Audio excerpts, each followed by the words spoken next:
নমস্কার বন্ধুরা, আশা করছি তোমরা সবাই অনেক ভালো আছো। চলো দেখে নিই, তুমি তোমার পার্টনারের জন্য হয়তো ওয়েট করছো, তো তোমার পার্টনারও কি তোমার জন্য ওয়েট করছে? তুমি তো সেটা জানো না। চলো দেখে নিই, তো তোমার পার্টনার কি তোমার জন্য ওয়েট করছে?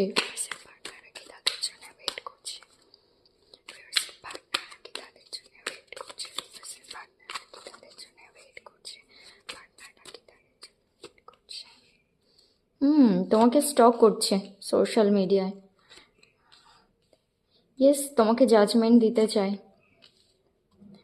অনেক স্যাড, পাস্টে যেগুলো করেছিল না। ইয়েস, দেখো, পাস্টে অনেক কিছু তোমার থেকে সিক্রেট রেখেছিল, অনেক কিছু লুকিয়েছিল, অনেক কিছু করেছিল, মানে সব কিছু বলেনি নিজের। সেই মানে অনেক কিছু তোমার বলার ছিল, জানার ছিল, কিছুই বলেনি, অনেক কিছু লুকিয়েছে। সেই জন্যেই তোমাদের সম্পর্কটা সাডেনলি ভেঙে গিয়েছিল। দেখো, টাওয়ার মোমেন্ট, মানে সে সম্পর্কের বেসটাই ঠিক ছিল না। সেই জন্যে তোমাদের সম্পর্কটা ভেঙে গিয়েছিল।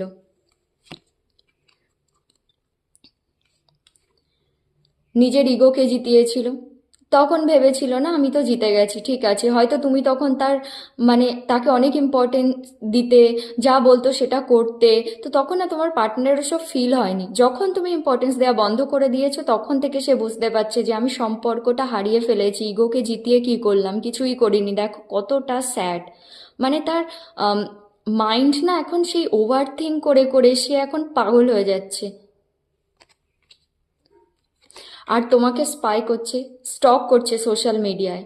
যদি ব্লক করে দিয়ে থাকো না ফেক অ্যাকাউন্ট থেকে, বা নিজে ব্লক করে দিয়ে থাকলে তোমার পার্টনার মাঝে মাঝে খুলে খুলে দেখে যে তুমি কি করছো, তোমার লাইফে কি চলছে, মানে তোমাকে না কোনোভাবে তো স্পাই করছে, স্টক করছে, সোশ্যাল মিডিয়া হোক বা যেভাবেই হোক না কেন।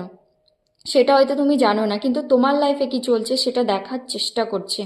আর তোমার এনার্জি দেখো, তুমি তো নিজের ক্যারিয়ারে ফোকাসড, মানে এখন তোমার পার্টনারের মনে হচ্ছে তুমি কুইন অফ পেন্টিকলস, অনেক বেশি অ্যাবান্ডান, মানে এত beautiful, inner beauty, outer beauty, নেচারের সঙ্গে কানেক্টেড থাকো, তাও তুমি এত গ্রাউন্ডেড, তোমার মধ্যে কোনো ইগো নেই।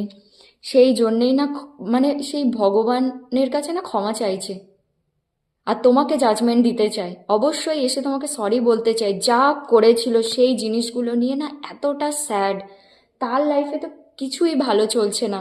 সে তোমার জন্যে ওয়েট করছে, যদি বলি ওয়েট করছে, কারণ সে না একটা পারফেক্ট টাইমের জন্য ওয়েট করছে, যে কখন আসবে, কিভাবে আসবে, কখন আসলে না মানে তুমি তার উপরে, তুমি তো আসলেই মেনে নেবে না, তো সেটা একটা পারফেক্ট টাইমের খোঁজে আছে সে আর কি।